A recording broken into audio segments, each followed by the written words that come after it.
Good evening, all, and welcome to the first session of the workshop series, The Power of Pause, Understanding and Thriving Through Perimenopause and Menopause.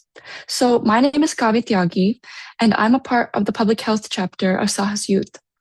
I am coordinating this workshop series as a part of my Girl Scout Gold Award. I would like to introduce my co-host, Thea, who is working behind the scenes today. Hi, my name is Thea. I am a master's student and I'm currently working with Sahas for the Women and Wellness Initiatives. The Power of Pause is a series that is hosted by Sahas for Cause, which is a nonprofit organization that is committed to educating, empowering, and supporting South Asian immigrants as they navigate life in the United States. Sahas for Cause and Power of Pause is in partnership with Girl Scouts, which is a youth organization for girls in the United States to build courage, confidence, and character. Sahas offers culturally centered programs, wellness support, and resource navigation to help individuals overcome challenges and improve their overall well-being.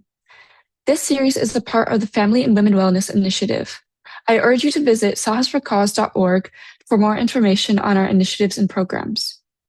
Join us in this empowering series to understand your changing body, gain practical tools for everyday well-being, and break the cultural silence around menopause. Just a disclaimer, this menopause workshop is organized and hosted with the aim of providing general education and awareness on menopause and related health topics. The information shared during this workshop, including presentations by guest speakers and physicians, is intended for informational and educational purposes only. The content provided should not be considered as medical advice, diagnosis, or treatment. Participants are encouraged to consult their own qualified healthcare providers regarding any medical concerns or decisions related to their individual health. By attending this workshop, participants acknowledge and agree to this disclaimer. The topic of our first session today is the physiology of menopause. Please welcome our speaker today, Dr. Tapti Panda. Dr. Panda is an obstetrician and gynecologist with over 15 years of clinical excellence. She is the founder of SNEHA, Saraswati Network for Education and Health Advocacy, a foundation that is dedicated to empowering female patients through education. Please note that mics should be muted throughout the duration of the webinar. During the last 15 minutes, we will have a Q&A and a post-test for participants to share their thoughts. Those who complete the post-test will be entered into a raffle to win a $30 gift card. We are also recording this workshop as well, and this will be posted alongside supplementals to the Sahas website. Without further delay, please welcome Dr. Tapti Panda, who will now discuss the physiology of menopause. Thank you, Kavya. Thank you very much. And hello, everyone. Namaskar. Thank you, Sahas, for having me here. And I'm delighted to be here with everyone. It's Friday night, and we're hitting the pause just for a moment because I think the cause deserves one, which is menopause deserves one. So this is a phase where human physiology decides to remix hormones without any warning. And today we'll walk through why this happens without any panic or shame or too much of medical jargon overload. We're going to think of this more as science, but a little bit of empathy spiced into the science.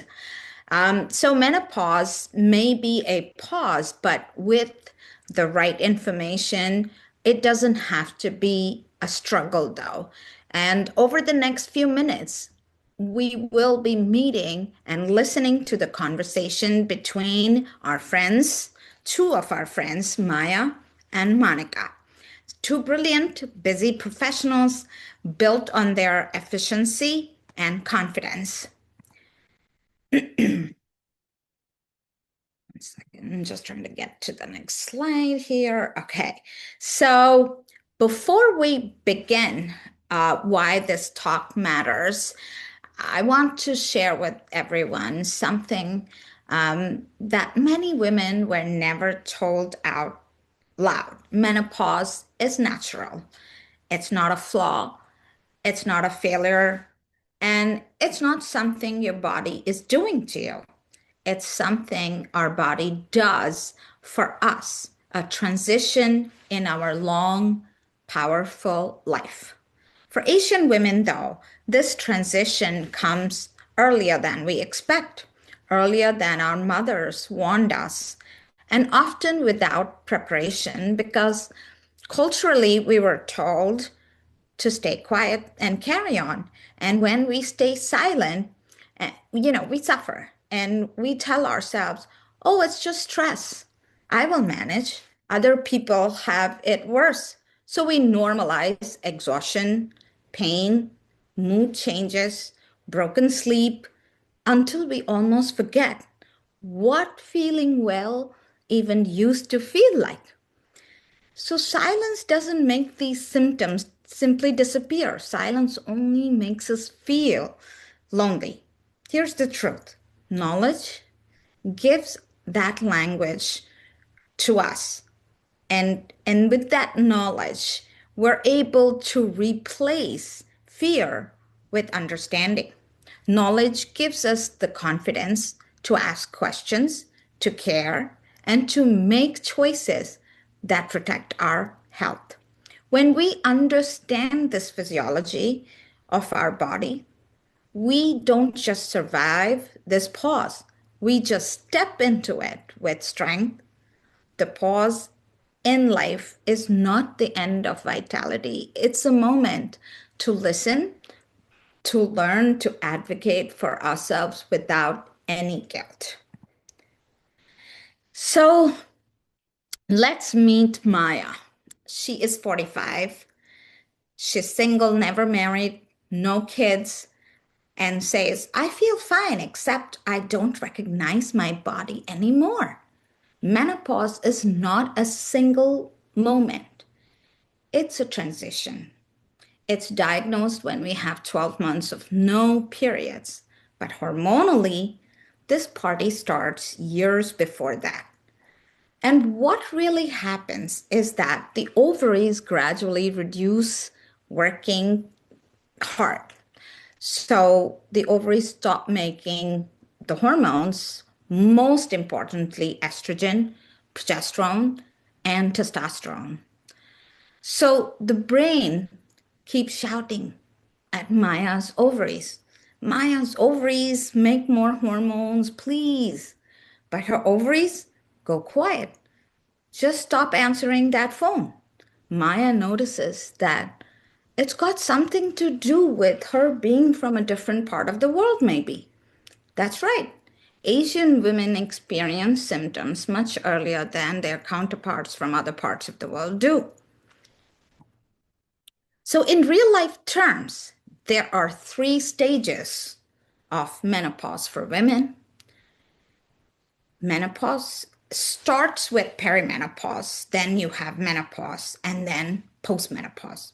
The perimenopause is more like a plot twist. So periods start becoming unreliable, moods and sleeps are optional, something's changing. Our body says something's happening, but we just don't know what or why.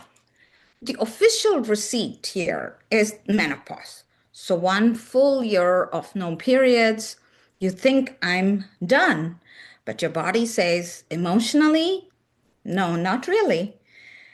The new operating system is postmenopause. No periods, fewer surprises, but now maintenance matters more than ever. Same body, but new rules. So in most of the world, menopause, so when we talk about when menopause happens, right? So menopause, most of the world shows up around 50-ish, pretty much on an average between 51 to 54. That's usually the age range.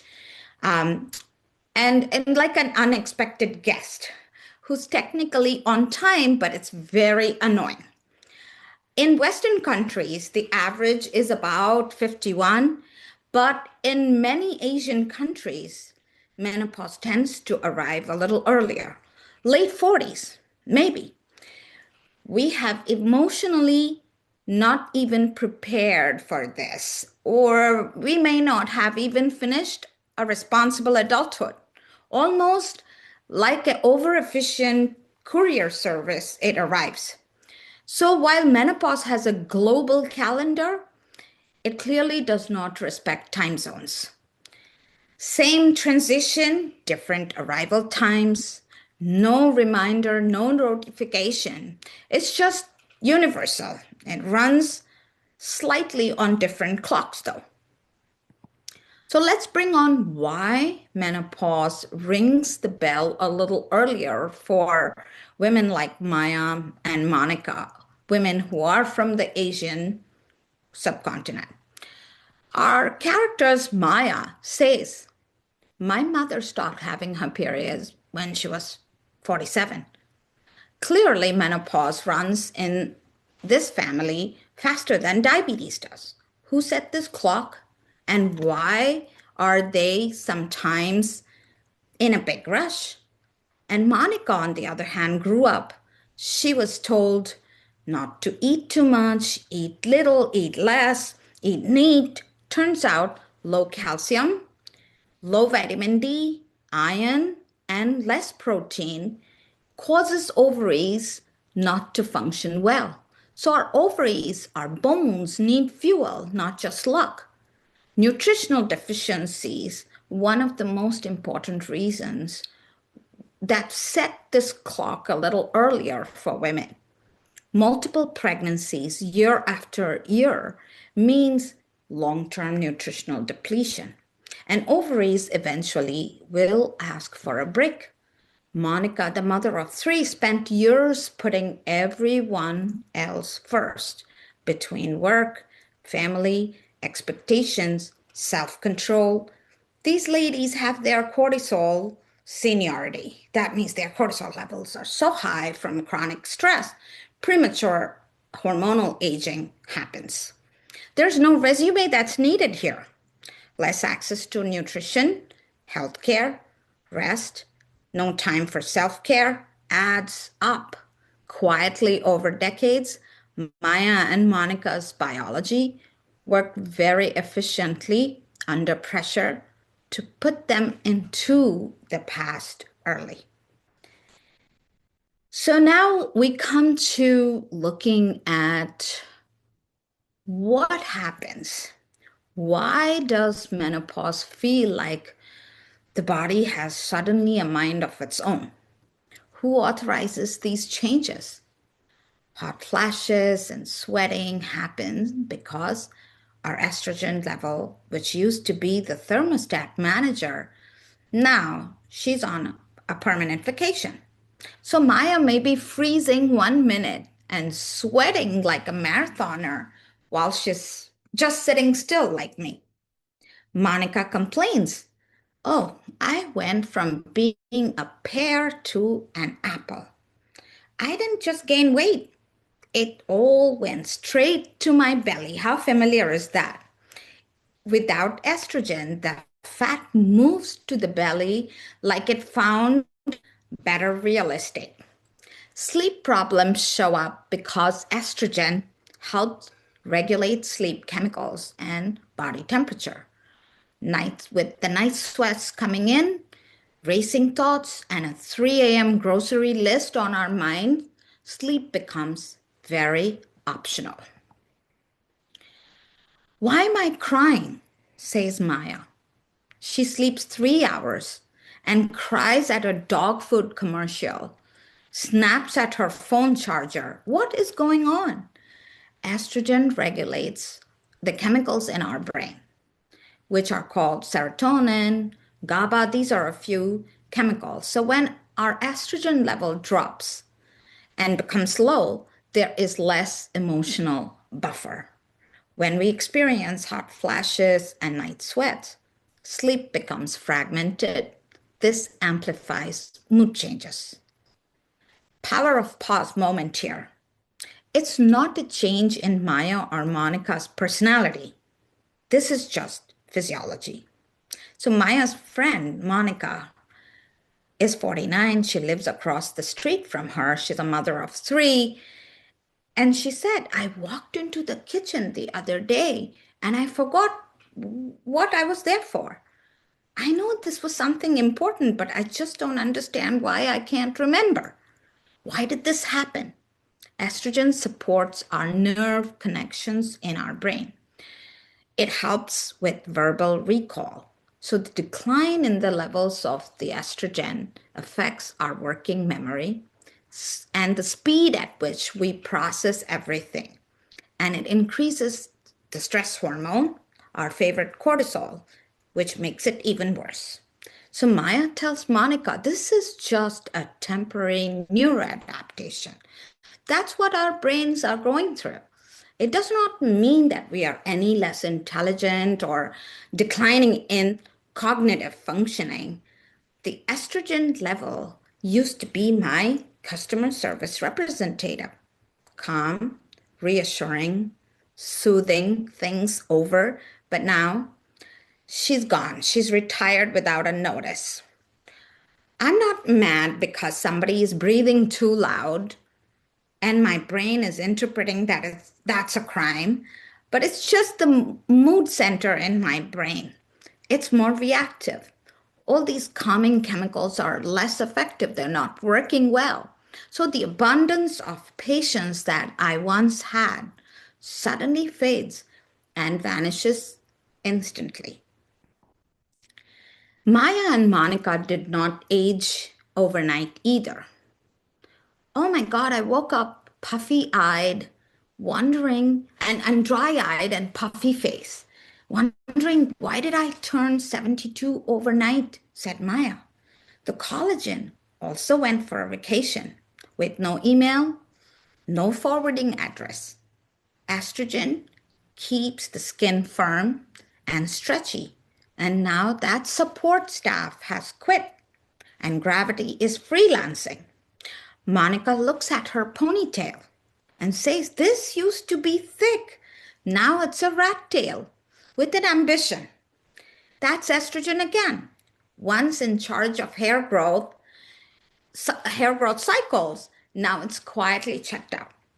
Without estrogen, there is no hydration. The skin becomes dry and creepy looking. Stiff knees and lower back pain. It almost feels like I'm cooking without any ghee. I'm sure people recognize ghee. So cooking without ghee, which means there's no natural joint lubrication. So the joints start to dry up because of lower estrogen levels. And finally, Maya complains, until menopause, my skin color was fine, but now the pigmentation has gone wild. Again, melanin, our skin pigment producing chemical, is under the control of estrogen. When estrogen becomes low, melanin goes up, increasing pigmentation, formation of all these melasma like, rashes and pigmentation. Calcium is also something that slips away. The bones become thin like tortillas or papa, making those suspicious sounds every time I move around. Eye dryness and puffiness happen because of increased inflammation due to lower levels of estrogen. So in the end, we understand that estrogen is not something we only need for reproduction. It has a systemic purpose for women, which means it controls everything in our body. When estrogen goes missing, nobody talks about one thing, which is very important, but awkward also at the same time. So when estrogen goes missing, so does the mood. Maya and Monica are so confident and capable, accomplished, but very confused. Maya says, I still love my partner, but I just don't understand why I don't like being touched, without a calendar reminder. Monica says, my brain says the same too. My brain says yes, but my body says system malfunction. Try again later. Why is all this happening? Estrogen keeps the vaginal wall soft, elastic, moist, and comfortable. When estrogen drops, the blood flow reduces, nerve sensitivity reduces, vaginal tissue becomes thin, dry, and easily irritated. This dryness causes discomfort with intimacy, reducing desire. Also, the ovaries produce testosterone for women. The source of testosterone is our ovary. When the ovaries decline, testosterone comes down. And when testosterone, which is responsible for libido in both men and women, declines, so does the mood. So the mood freezes. This isn't a relationship in trouble, but it's biology quietly rearranging the settings. Maya says, I've always been petite. Turns out my bones are on a budget, and they also got a memo. Asian women tend to have smaller bone frames, and so when the estrogen level drops, there is less bone to lose from already. So fractures, they show up much faster in Asian women. Our friend Monica, she says, I am a vegetarian and a lactose intolerant, and my bones are basically just living on vibes. Plant-based diet is great. I'm all for plant-based diet. But without careful planning, we run the risk of becoming deficient in protein, calcium, and vitamin D. Also, there's our skin pigment, the beautiful melanin that protects our skin. It also very efficiently blocks the vitamin D synthesis. So while Maya and Monica are glowing with the melanin pigment, their vitamin D levels are quietly in a struggle, weakening calcium absorption.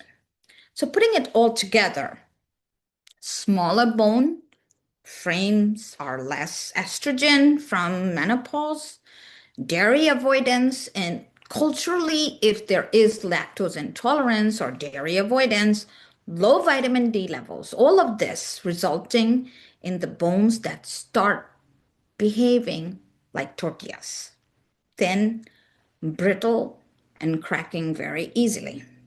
So Maya and Monica didn't just become fragile. Physiology just stacked the odds, and menopause tipped the balance. So the powerful pause comes with a sneaky belly plan also. We didn't just gain weight. The fat just went to the middle. That's menopause. Estrogen used to tell fat where not to go, but now it votes for the abdomen as the first place to go, risking and increasing our cardiovascular risk. So when we talk about cardiovascular risk, what is included in this is heart attack, strokes, and any sudden cardiac event or sudden cause of death. When women become menopausal, our cardiovascular risks become the same as that of a man's. The arteries now in our body become stiff, raising the blood pressure because of the lack of estrogen modulating flexibility. Estrogen is like the yoga instructor, increasing nitrous oxide, which relaxes the blood vessels. So when the estrogen comes down, your nitrous oxide comes down, the blood vessels become stiff. Oh, but I still eat my veggies, my dal, my roti. So what is going on with my blood sugar? Says Maya. When estrogen drops, the muscles respond very badly. they behave very rudely to the insulin, which is called insulin resistance. So if unless we are careful, the insulin resistance will only increase in menopause. So this creeps in even without our lifestyle changes. And here's where we talk about the masala study. So the masala study waves, hello, South Asian women, you're more likely to develop central body fat, higher cardiovascular risks, and diabetes, even though you're skinny, even with a low BMI. My friends, Monica and Maya, they just did not become unhealthy. Their powerful past and genes just unlocked the South Asian metabolic cheat code. Same diet, same body, different hormonal instructions. Menopause changes how our body reads the old habits. So, how do we survive this pause without losing our minds and bones? I'm checking in with Maya and Monica, and here's what they told me. They don't just lift weights or work out for weight loss anymore. They do so that their knees don't sue them. Strength training is Monica's new best friend. It's called adult insurance because lifting weight tells the body, hey, we still need these muscles and bones. Don't recycle them. That will help reduce insulin resistance. Let's talk about sleep. So, sleep, it's critical. Without hormones, we behave like teenagers with no supervision. Monica says, when I don't sleep, even my water bottle annoys me, and my sugar is horrendously offended. Stress reduction matters a lot because the cortisol level comes down, but cortisol doesn't care that you're menopausal. It just adds to your belly fat that we hate and raises the blood pressure and the blood sugar. So, what can we do? Breathing, walking, pausing. These are not just luxury practices, but it's medicine. Finally, balancing the diet, vitamin D, calcium. These keep our bones from collapsing. So let's be clear. One does not need to suffer in silence. If the symptoms are affecting our sleep, mood, work, or the quality of life, it's time that we see someone sooner than later. This someone could be your primary care provider, your primary care physician, your OBGYN. Maya said, I thought these hot flashes were very annoying until I started planning my outfits around air conditioning zone. Monica waited too long. I waited too long. She said, I thought my blood pressure cuff was broken. Turns out it was right. Worsening blood pressure, worsening sugar levels, bone pain, weight gain, weight around the middle means a doctor's visit. Other good reasons, heavy, weird kind of bleeding, pain, that suspicious pain, especially with intimacy, that's worsening, mood changes where even my toaster feels threatening. Or when Google has diagnosed me with 6 rare diseases by 2 a.m. in the night, I didn't just fail the menopause test, Maya says. We all just realize that this transition comes with care that can easily be provided by our own physicians. There's plenty of teamwork that is needed, but we can do this. So let's not let this transition interrupt our lives because we're not being dramatic. We just want to be smart.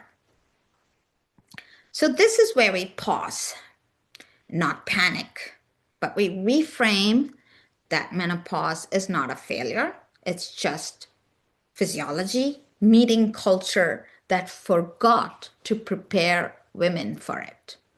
The pause allows us to name symptoms without shame, to respond instead of reacting, and to choose evidence-based care.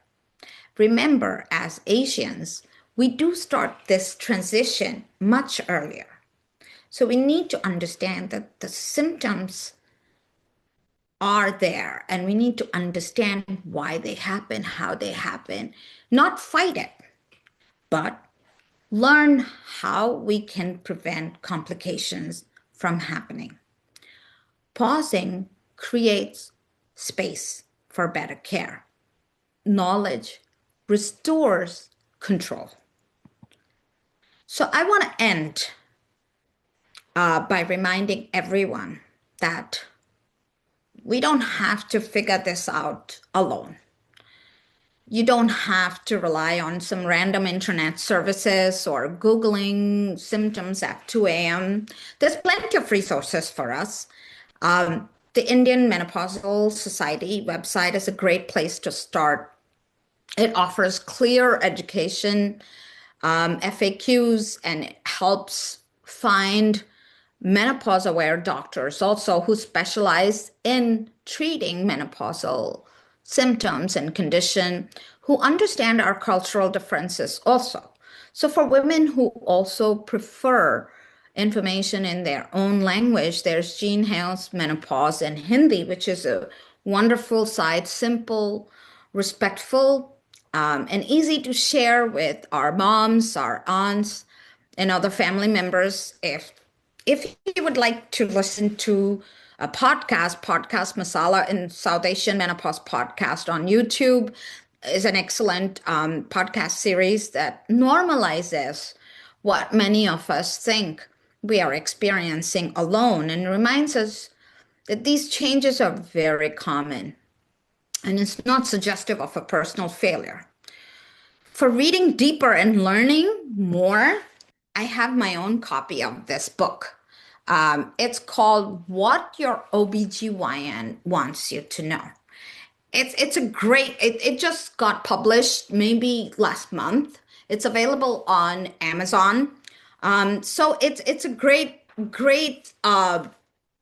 resource for everything that you wanted to navigate, how to manage period changes, hot flashes, non-hormonal, hormonal options, mental health support, managing stress, everything. So if you needed a deeper dive in, get yourself that copy. It's really simple. It's not meant for physicians. It's meant for women, us. So here's the thing, these resources and what you have heard from our friends, Maya and Monica, I hope will replace a lot of confusion with clarity. And I hope it'll replace fear with facts and silence with conversation. Thank you so much for this opportunity. I think the last slide was supposed to have like a concise version of the presentation, and with my contacts, if anyone needed to get in touch with me directly, you could either email me or you could text me. I have shared my cell phone number and my email contact. I'm an OBGYN and laparoscopic surgeon. I work for Crystal Run Health Care, part of Optum, down in New York. So I'm happy to help with any questions, concerns, if you may have at this point. Thank you.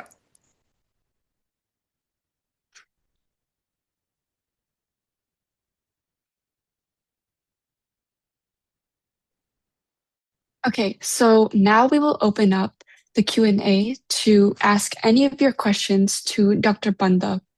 I believe right now we have one question in the Q&A. So Dr. Panda, what are some treatment options beyond diet, exercise, and stress management? And what are some HRT pros and cons? So when it comes to managing symptoms of menopause, again, The symptoms are a big range of symptoms. So,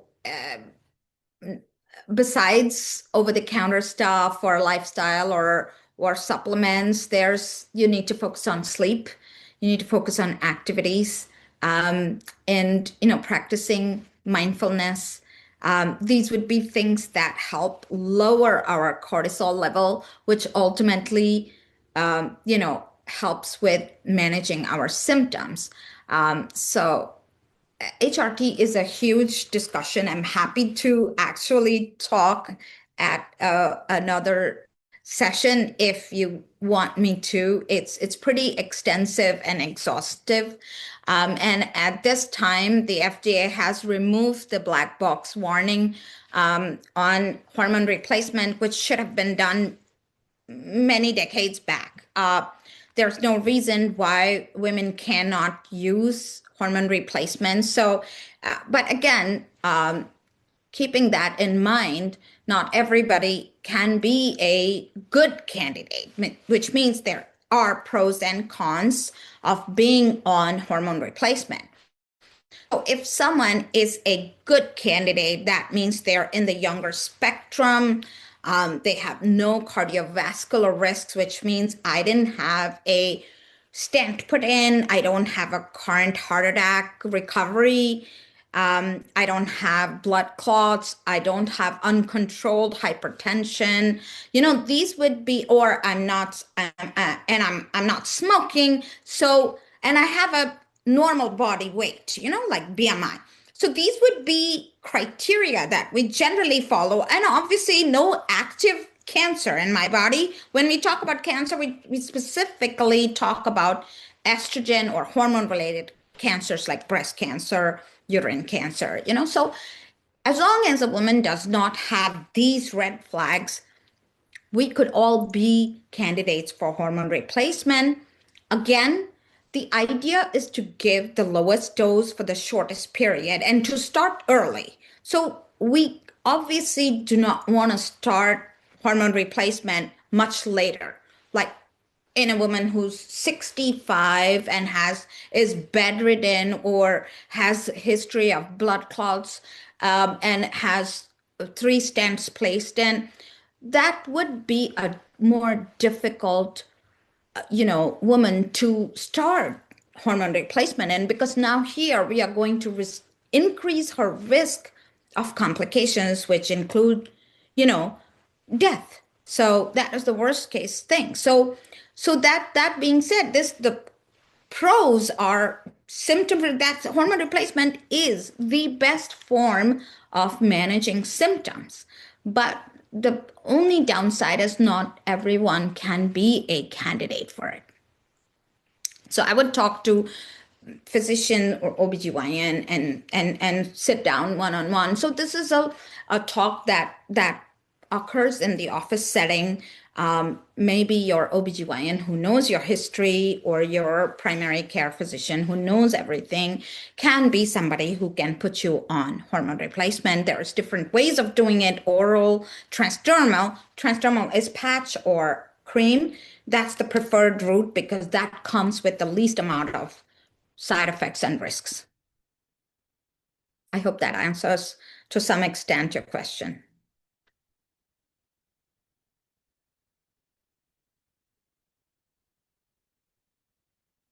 We have one more question in the chat. It feels like menopause is just bad news with the body kind of hormonally shutting down. How can we look at it from a more strength-based perspective? How can you look at it? I'm sorry, I didn't get that. How can we look at menopause from a more strength-based perspective? Strength-based, yes. So, yes, because our strength comes from, unfortunately, the hormones. So that's why I specified that we don't need our hormones only for reproduction.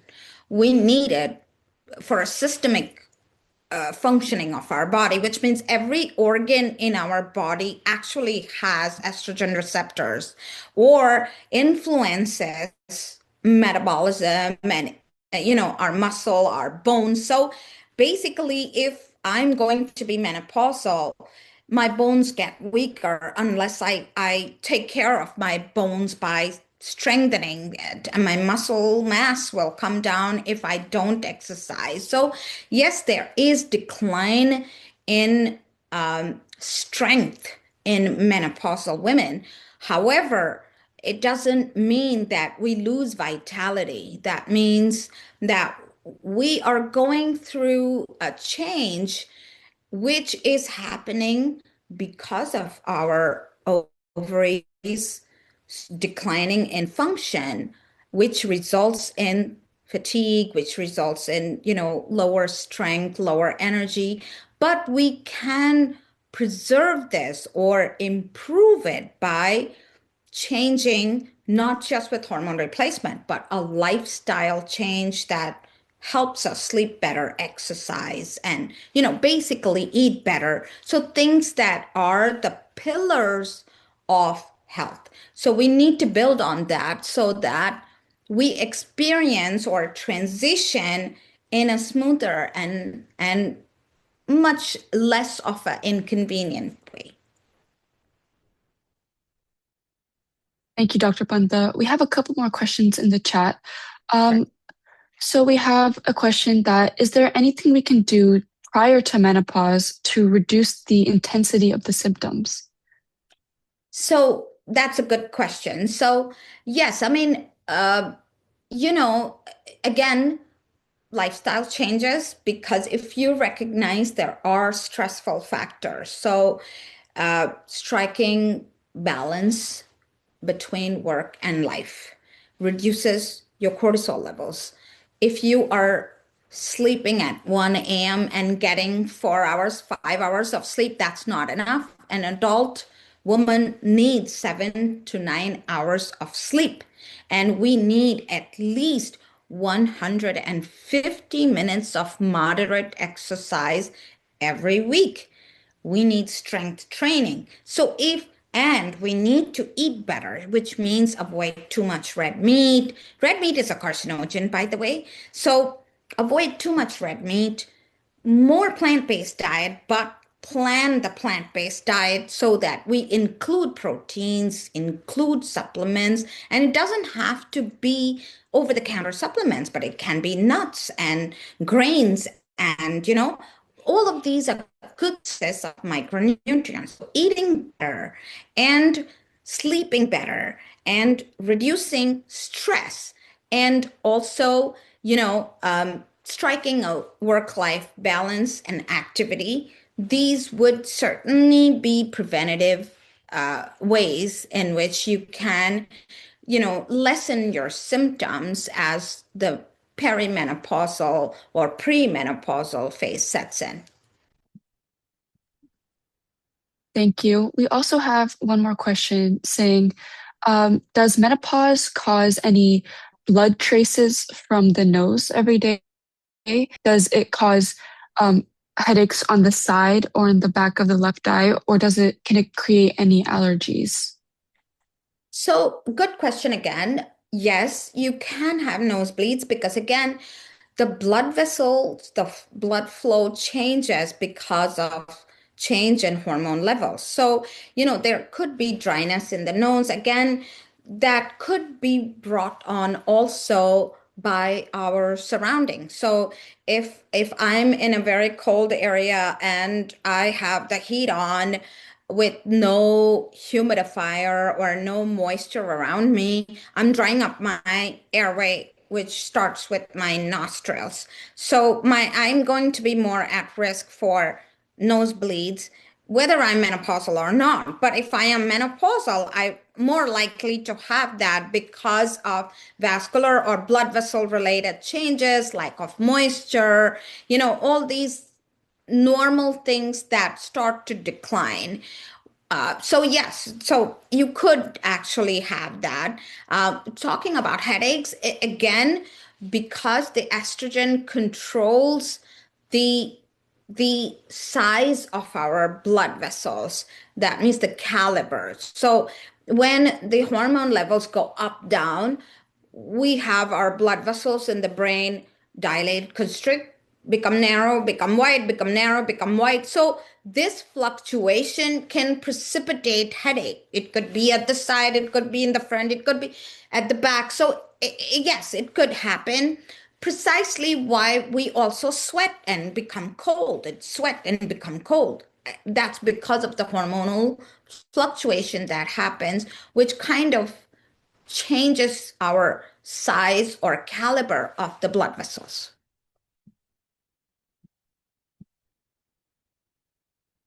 Awesome. They also asked, can menopause create any allergies as well? Well, again, there's no validation or studies to really document allergies because, um, are we going to be more susceptible? The immune function can decline as we all advance in age. So, allergy and immunity is very closely related. So, sometimes it could be because of our susceptibility to, infections and allergens, because of the change in immune status, which comes from advanced age rather than just hormonal changes. So it could be the fact that I'm also advancing in years that is contributing to my lower hormonal levels, which is increasing my susceptibility to, external allergens or pollen. So yeah, that can happen, but menopause per se in itself may not be something that totally influences allergy or reactions to, allergens. Thank you. We also have one more question. Do the symptoms of menopause go away once you have reached postmenopause, or do you continue to deal with them throughout your entire life? That's a good question as well. So this is one of the most common things that I get asked by patients. How long is this going to last? Does this ever go away? Does it come back? So every woman is different. So usually the perimenopause is the most bothersome for most women. And the first few years of menopause are where if I'm going to get symptoms, they will be the worst. Women who stay in a more active state, who, like I said, mentioned about the lifestyle that is preventative, they actually transition through the menopausal years much better than women who are sedentary. So, having said that, the symptoms do wax and wane. They come and go for a few years. And yes, most women beyond a certain age, usually as they get closer to beyond 65, 70, they get comfortable, and it's not like the symptoms just go away, but they are able to cope with the change, and they have learned how to deal with those symptoms, and they have hit that balance in that transition, so they get to a comfortable phase and they're sleeping okay. So yeah, the symptoms slowly kind of get to a point where they become less bothersome. Thank you. Another question we have are GERD symptoms related to menopause? I'm sorry, what was that? The GERD symptoms like Like heartburn, heartburn. regurgitation. Yeah, I mean, yes, you could get that, because again, your acid production depends on, hormones as well. There are intestinal receptors for all hormones. So, that's why when we are actually, when a woman goes through pregnancy, there is higher levels of acidity. The highest acidity or reflux happens the most in only pregnant women. So, but if somebody has an inherent risk for acid production or reflux because of specific changes in the body or specific change in the food pipe and stomach, they could be at risk during menopausal years, especially if they are in like a state of high stress, because remember we spoke about the cortisol levels. The cortisol increases acidity, increases the risk of reflux. So if our cortisol levels are very high and I'm gonna gain weight and I'm gaining all my weight here and I have what is called an apple shaped body with central fat, that does increase my chances of acidity, of reflux, because of cortisol levels being high. Thank you, Dr. Panda. Does anybody else have any other questions? You can just send it in the Q&A. And also, just a reminder, please make sure to fill out the post test that is in the chat. Whoever fills out the post test will be entered for a $30 gift card raffle. Kavya, just to remind you, do you have that last slide with the contact and the flyer? Would you be able to share that? I don't know, somehow Yes. yeah, so that's something that I wanted. So I'm gonna stop sharing this, so you could probably bring that over, so that'll help. Just in case people wanted to note down any contacts, and I'm happy to answer questions via email or text me.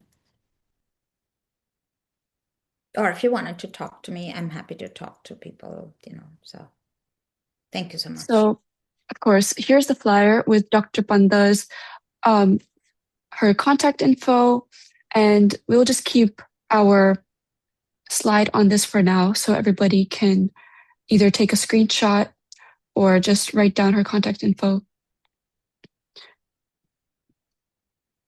And yeah, thank you all for joining today's session. Thank you, Dr. Panda. We would really like to just give a big shout out to Dr. Panda because right now she's in Eastern Standard Time and it is around 10 p.m. over there. So wow. I would just like to give a big shout out for her dedicating her time. Thank you. Yes. Discuss. It's a pleasure. Yes. Yeah.